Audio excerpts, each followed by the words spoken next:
hugutin natin to make a clock, and then chain 3 again and slip stitch on the next stitch.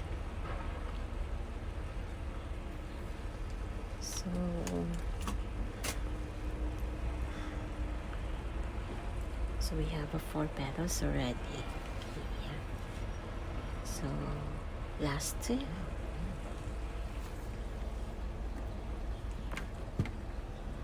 So go lang. So ang cute naman pala ng aking nagawa.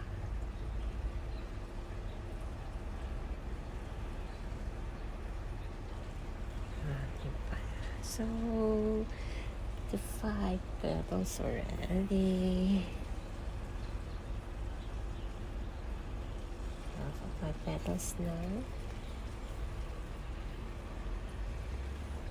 And then the last petals. So chain 3.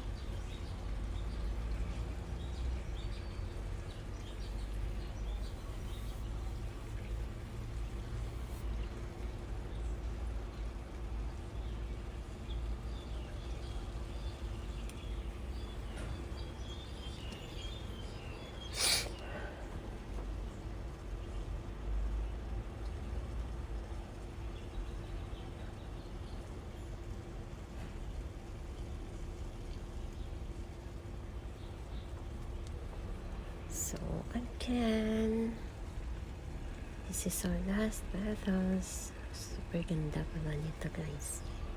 At ang cute naman.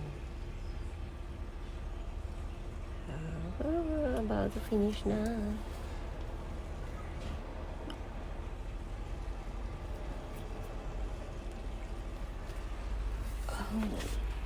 And then chain 3 and slip stitch on the next stitch.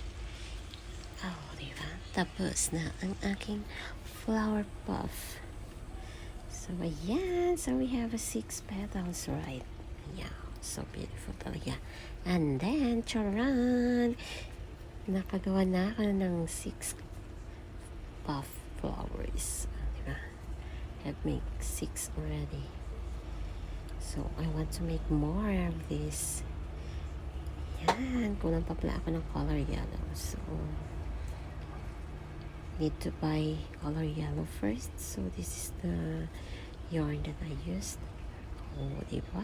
May plant pa ako sa aking background at sa banana. Thanks for watching.